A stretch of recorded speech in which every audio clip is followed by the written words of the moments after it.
దేవునికి స్తోత్రం. Streams of grace with రూత్కి స్వాగతం.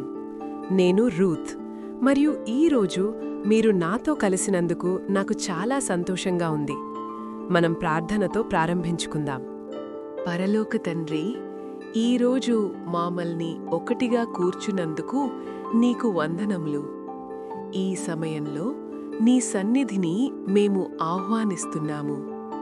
నీ వాక్యమును స్వీకరించడానికి మా హృదయములను మరియు మనస్సులను తెరువుము, మరియు మా జీవితాలలో నీ కృపను సమృద్ధిగా ప్రవహింపచేయుము. యేసునామములో ఆమేన్. ఈరోజు సందేశం దేవుని కృపశక్తి గురించి. కృప అంటే దేవుని అర్హతలేని దయ. మనం దానికి అర్హులం కానప్పటికీ కూడా మనకు అనుగ్రహించబడిన ఆయన ప్రేమ, కనికరం మరియు సహాయం. బైబిల్ మనకు 2 కొరింథీయులకు 12:9 ఇలా గుర్తుచేస్తుంది: నా కృప నీకు చాలును, బలహీనతయందు నా శక్తి పరిపూర్ణమగుచున్నది. అపోస్తులుడైన పౌలు గురించి ఆలోచించండి. పౌలు ఎంతో గొప్ప శ్రమలు, హింసలు మరియు శారీరక బాధలు ఎదుర్కొన్నప్పటికీ కేవలం దేవుని కృపయే అతనిని నిలబెట్టింది. తన పత్రికలలో తనంతట తాను విజయం సాధించలేదని, కాని దేవుని కృప అతనిని బలపరిచిందని పౌలు స్పష్టంగా చెప్పాడు. మనం దేవుని కృప మీద ఆధారపడినప్పుడు అసాధ్యంగా అనిపించే సవాళ్లను కూడా జయించడానికి మనం బలం పొందుతామని అతని జీవితం మనకు గుర్తుచేస్తుంది. మరొక ఉదాహరణ రాజైన దావీదు.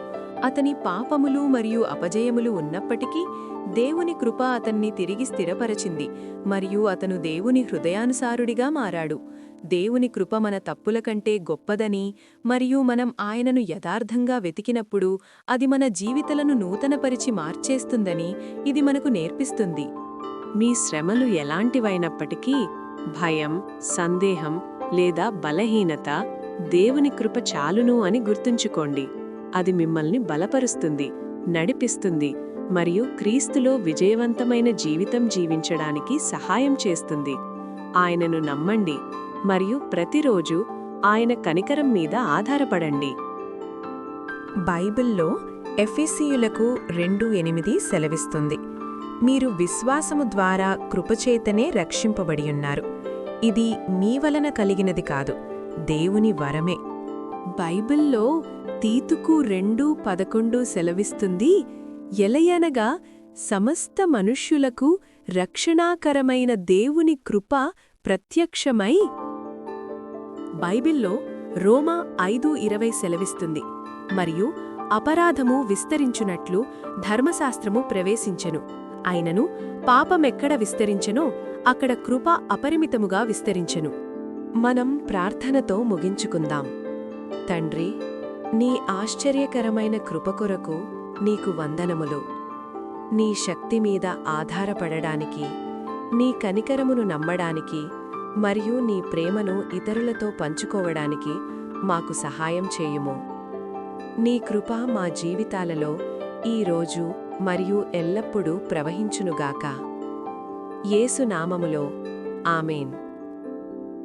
స్ట్రీమ్స్ ఆఫ్ గ్రేస్ విత్ రూత్తో ఈ నధో కలిసినందుకు ధన్యవాదములు.